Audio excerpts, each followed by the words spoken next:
Noticias y ya recibimos con muchísimo gusto a Marcelo Ventos, quien es el director del Instituto de Promoción Económica y Social del Uruguay, el IPRU. Gracias por estar esta mañana con nosotros. Buenos días. Y un tema muy, por el que, bueno, te estamos convocando acá para hablar, un tema muy sensible, que es el endeudamiento de las personas, pero ese endeudamiento que es de los sectores más populares y sobre todo cuando es excesivo, ¿no? Que eso también marca como una línea de país, cómo estamos en el endeudamiento.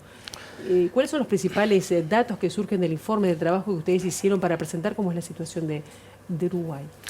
Bueno, agradecer la invitación y en primer lugar decir que este trabajo lo hicimos en conjunto con AEBU, donde buscamos capacidades para complementar y presentar al informe, a la Evaluación Periódica Universal de Naciones Unidas, un documento que quisiera síntesis un poco de la realidad que estábamos percibiendo, de los documentos y las investigaciones que el propio Banco Central había presentado, como la facultad, buscando de alguna forma juntar todo en un papel y sobre todo asociar el sobreendeudamiento en un vínculo directo con la vulneración o no de derechos humanos de las personas. Ese fue como el esfuerzo que buscamos colocar sobre la mesa.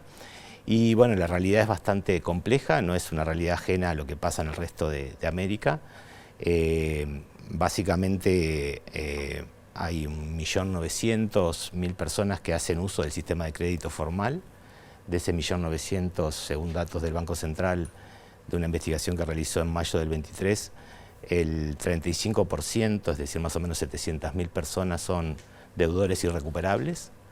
Esa situación lleva a que esos deudores irrecuperables también, cuando vamos a ver cómo se conforma el tipo de deuda que adquirieron, básicamente se concentra en términos del 70-80%. Esa deuda está causada o está relacionada directamente a gastos corrientes, es decir, al uso de la cotidiana, de la canasta básica para sobrevivir, a gastos mensuales o al pago de deudas o nuevos créditos, ¿no? Por lo cual genera un fenómeno... Pedimos crédito para tapar el que tenemos y así va creciendo esa deuda.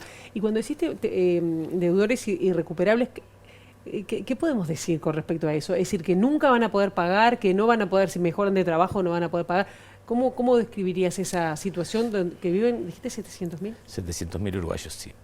De alguna forma la categoría deudor irrecuperable es una categoría definida por el Banco Central, que son la categoría 5, que son aquellas personas que, superada tanto tiempo de no haber pago ninguna cuota, es decir, superado los 180 días, se los ubica a esa otra categoría y es lo que reportan los bancos al sistema, ¿no? Es parte de una nomenclatura que coloca, y eso también es lo que va construyendo la huella financiera de cada sujeto y directamente el costo del dinero para esa persona o la situación de riesgo de prestarle a esa persona.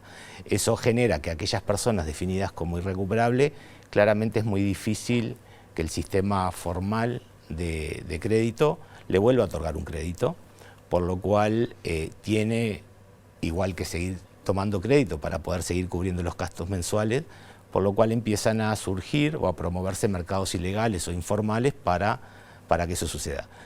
Y ahí vuelve a aparecer una nueva vulneración de derechos, que es no solo el no acceso a un sistema de crédito formal, sino la incursión en nuevas tramas de crédito o de acceso a un financiamiento que trae consigo nuevas formas de cobro, nuevas formas de prestar, nuevas formas de cobrar. Los prestamistas que lo conocemos. Los prestamistas que siempre los conocimos, siempre existieron en el mundo.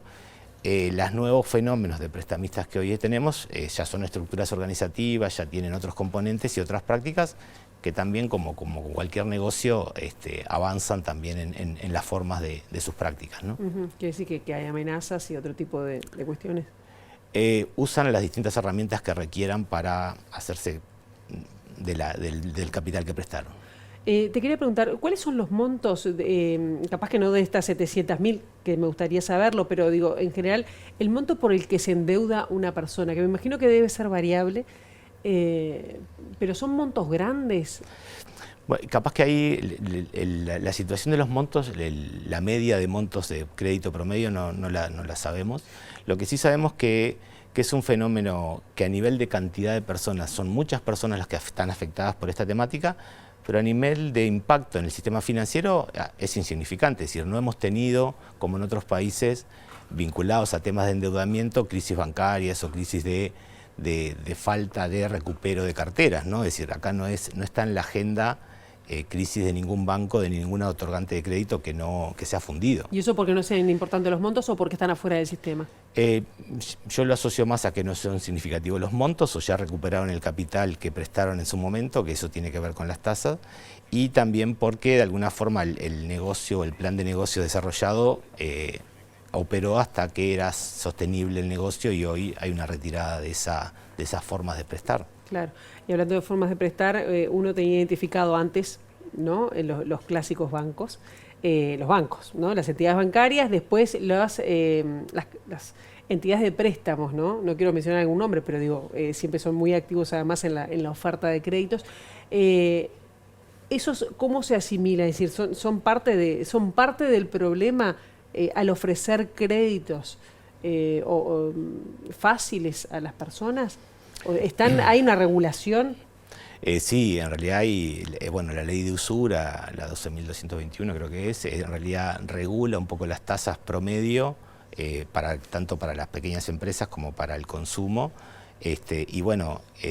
Esa regulación también surge a partir de los promedios que las propias casas otorgantes y los bancos le brindan al sistema y lamentablemente ese tope que se buscaba en la usura, la ley no logró frenar un alza de esas tasas promedio en los últimos tiempos, por lo cual ahí hay algunas correcciones a hacer para evitar la colisión de intereses de los distintos actores en la regulación de las tasas.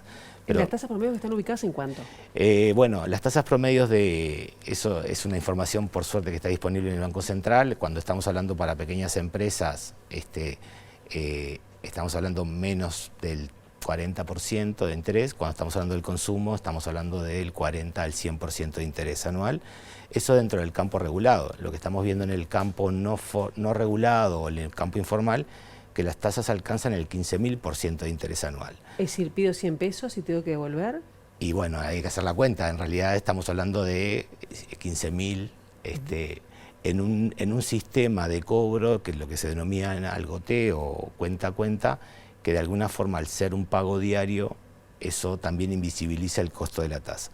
Igual creemos que es importante en términos de política pública, es decir, las personas necesitan acceder a formas de financiamiento. Las distintas formas que la sociedad da de financiamiento no es solo responsable el que la otorga, sino el que evita darla, y por ahí de alguna forma más que cómo generamos alternativas reales para el acceso al financiamiento sostenible de las personas que así lo requieren, es parte de la discusión. Es decir, más allá de regular y garantizar que todos estemos dentro de planos formales de acceso al crédito, cómo la política pública visualiza esto como un problema y que tiene que estar transversalizando cualquiera de las otras políticas. Claro, porque ustedes además se plantean alguna serie de recomendaciones, pero no es fácil, me imagino, para muchas personas llegar al mercado formal y pedir un crédito, aunque sea de, no sé, 10.000 pesos. ¿O sí? ¿Por dónde irían las recomendaciones de ustedes? Bueno, en realidad me parece que es importante visualizar que los procesos financieros son una construcción de larga data, no es de un día para el otro que las personas o las empresas adquieren un endeudamiento, por lo cual estamos hablando de un proceso sostenido de 10 a 20 años, que de alguna forma también tiene que ver con el acceso al crédito de personas que hasta ese momento no accedían al crédito.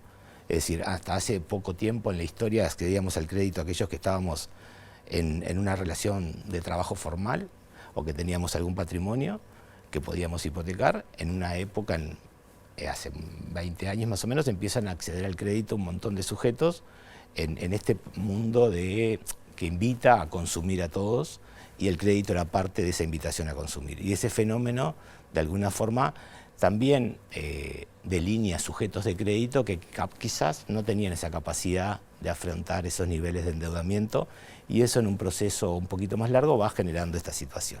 Eso es una lectura que también hay que colocar sobre la historia, y por eso la importancia de construir evidencia sobre estos temas para poder pensar en nuevas políticas como fenómeno nuevo, como fenómeno muy complejo, como fenómeno de estos tiempos, requiere más investigación y ahí creemos que los aportes que hace el Banco Central, tanto en esta investigación del endeudamiento de las personas físicas como la reciente encuesta que presentaron hace unos días junto con CAF, vinculado a la evaluación de las capacidades financieras de la población uruguaya, también dan pistas de las dificultades que estamos viviendo como sociedad en términos del acceso al crédito asertivo, oportuno y enmarcado en derechos que cada uno requiere.